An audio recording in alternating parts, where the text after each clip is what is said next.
बिस्मिल्लाहिर्रहमानिर्रहीम। अस्सलाम वालेकुम। आपको अब्दुल खालिक के अदबी डेरा पर खुश आमदीद। मुअज़्ज़िज़ नाज़रीन गिरामी, आज की सबसे बड़ी खबर जो कि इस वक्त कौमी मीडिया में अहमियत इख्तियार कर चुकी है, वो जनाब खबर ये है कि बलूचिस्तान हाई कोर्ट के मेंबर अब्दुल रज़ाक एडवोकेट साहब को आज कत्ल कर दिया गया है। और इसकी अहमियत इख्तियार करने की वजह वो जनाब ये है, ये नहीं है आप समझ रहे हैं कि शायद यहाँ पर कोई हम इतने हसास हो चुके हैं या इतने महज़ब हो चुके हैं कि हमारे नज़दीक एक इंसानी खून का जो है वो हम अहमियत जान चुके हैं। ऐसी बात नहीं है, वगन आप और मैं बखूबी आगाह हैं कि वतन अजीज़ में इंसानी जानों का ज़िया, इंसानी खून की होली जो खेली जा रही है, इस दर्दनाक मनाजिर और ऐसी दर्दनाक कहानियाँ सुनने के हमारे कान आदी हो चुके हैं। और हम इस बात को या कत्ल को इतनी ज़्यादा अहमियत नहीं देते क्योंकि ये एक आम सी मामूली बात लगती है। वजह ये है कि ये रोज़ का मामूल बन चुका है। वतन अजीज़ में लोगों को खून बहाना, चाहे वो ज़ाती बुनियादों पर हो, सियासी बुनियादों पर हो या फिर तहरीके तालिबान पाकिस्तान की तरफ से हो, ये एक आम सी बात लगती है। हम ज़्यादा गौर नहीं करते, ज़्यादा तवज्जो नहीं देते क्योंकि ये रोज़ हो रहा है। लेकिन अब्दुल रज़ाक एडवोकेट का जो कत्ल है उसकी अहमियत इख्तियार कर गई है। कत्ल की खबर जो है वो अहमियत इसलिए इख्तियार कर गई है कि जनाब अब्दुल रज़ाक एडवोकेट साहब इमरान खान के खिलाफ जो केस था आर्टिकल 5 और 6 के तहत जो उन पर गद्दारी का मुकदमा था, सुप्रीम कोर्ट की तरफ से जो अहकामात दिए गए थे उसके मुताबिक इमरान खान पर आर्टिकल 5 और 6 का इतलाक होता था। और जनाब अब्दुल रज़ाक एडवोकेट साहब इस केस की पैरवी कर रहे थे। और कल की डेट में यानी कि जो है 7 जून को इसकी डेट थी और उनको उससे एक दिन पहले मतलब 6 जून को उनको कत्ल कर दिया गया। और जनाब अताउल्लाह तारड़ साहब ने गवर्नमेंट ऑफिशियल्स जो हैं नून लीग के लीडर भी हैं, आला सतह की क़यादत में शामिल है, उनकी तरफ से प्रेस कॉन्फ्रेंस की गई और उस कॉन्फ्रेंस के तहत इमरान खान पर जो है इस कत्ल का इल्ज़ाम लगाया गया है। वैसे इमरान खान साहब खुद ही कहते थे कि आप जो वाक़या हो उसके बेनिफिशरी देखें कि इससे फ़ायदा किसको हुआ है। ये इमरान खान साहब ही थे जो कहते थे कि ये जो धमाका हुआ है इससे जो किसको सियासी मकबूलियत मिली है, किसको क्या हासिल हुआ, ये देखें, ये बेनिफिशरी की तरफ जाएं। तो जनाब इस केस का जो सबसे बड़ा मोड़ और सबसे बड़ी बात जो है वो इमरान खान ही बेनिफिशरी नज़र आ रहे हैं।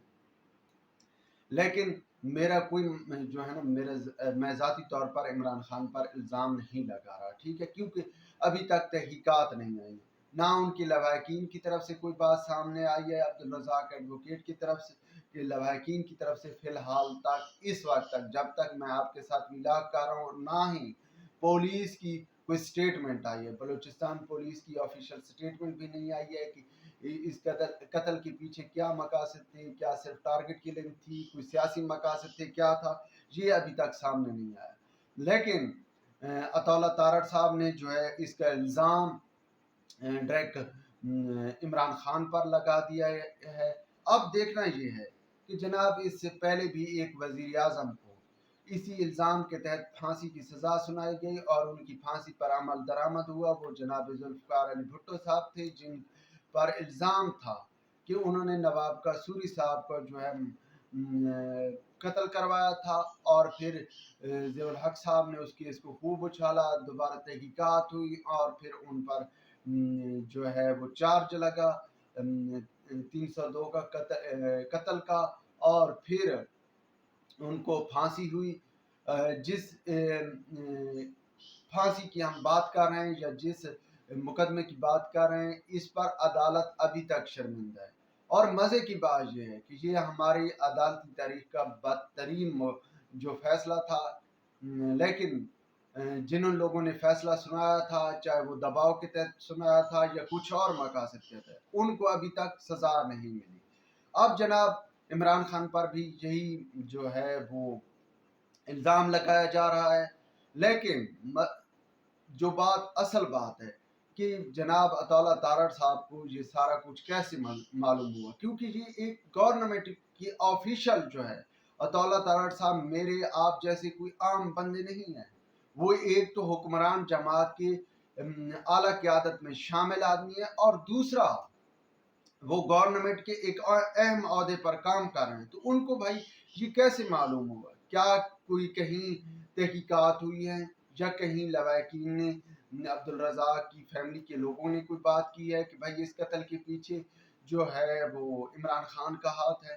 یہ ایک سوچنے اور سمجھنے کی بات ہے، سوال طلب جو بات ہے کہ اطالہ تارڑ صاحب کو یہ سارا کچھ کیسے علم ہو، یا صرف ایک بیان بازی کے لیے، خبروں میں اہمیت اختیار کرنے کے لیے صرف الزام لگایا گیا ہے. اب جناب دیکھتے ہیں کہ اگر اطالہ تارڑ صاحب کے پاس کوئی تحقیقات تھی، اس سے پہلے تحقیقات تھی، یا کوئی انٹیلیجنس رپورٹ تھی، تو اطالہ تارڑ صاحب یا باقی ان کو ایک انسان تھا عبدالرزاق صاحب، تو اس کی جو ہے سیکیورٹی اس کو پرووائڈ کرنی تھی. جب آپ ہزاروں لوگوں کو سیکیورٹی دے رہے ہیں، ایک شخص کو، ایک عمران خان جیسے شخص کو آپ 3,000 پولیس اہلکار دے دیتے، تو یار ایک عبدالرزاق ایڈوکیٹ جو کہ اس لیول کا مقدمہ لڑ رہا تھا. اور دوسری بات یہ ہے کہ آپ کے پاس اگر جب آپ الزام لگا رہے ہیں تو لازمی بات ہے آپ کے پاس کوئی ثبوت، کوئی تحقیقات ہوں گی، تو آپ کم از کم اس کو ایک پولیس اہلکار نہیں دے سکتے تھے. بڑی افسوسناک بات ہے. اور جناب عمران خان کی طرف سے بھی جواب آ گیا. عمران خان صاحب نے جو ہے اس پی ٹی آئی کی آفیشیل جو ٹویٹر اکاؤنٹ ہے وہاں سے خبر شیئر کی گئی ہے کہ بھائی اس کا جو ہے سپریم کورٹ کی طرف سے باقاعدہ تحقیقات ہونی چاہیے. اور عمران خان صاحب نے جیسا کہ ماضی میں کرتے آئے ہیں کہ الزام لگانا وہ رانا ثناءاللہ اور شہباز شریف پر، وہ الزام انہوں نے پھر رانا ثناءاللہ اور شہباز شریف پر لگا دیے. لیکن جو سب سے بڑی بات ہے کہ بھائی جب یہ شخص ایک اہم مقدمے کی پیروی کر رہا تھا تو بھائی اس کی تحقیقات ہونی چاہیے. صرف الزام نہیں کہ عمران خان نے ادھر الزام لگا دیا نون لیگ پر، اور نون لیگ کی قیادت نے عمران خان پر الزام لگا دیا. نہیں، ایسے نہیں، بلکہ باقاعدہ تحقیقات کر کے عوام کے سامنے یہ سارے مقدمے کی تفصیلات لائی جائیں، اور ساتھ میں اس مقدمے میں جو بھی کردار شامل ہیں، جو بھی عبدالرزاق ایڈوکیٹ صاحب کے قتل میں شامل لوگ ہیں، ان کو جو ہے وہ قانون کے مطابق قانون کی کٹہرے میں لانا چاہیے. تو تبھی جو ہے آپ کہہ سکتے ہیں کہ یہ اس میں فلاں بندہ مطلوب تھا، یا پولیس یا کہیں سے اسٹیٹمنٹ آئے گی تو تبھی کہا جا سکتا ہے کہ اس میں جو ہے عمران خان ملوث تھا یا دوسرا تیسرا ملوث تھا. ویورز، اب تک کے لیے اتنے ہی کافی. ویلاگ کے بارے میں اپنی رائے سے ضرور آگاہ کیجیے گا. خدا حافظ.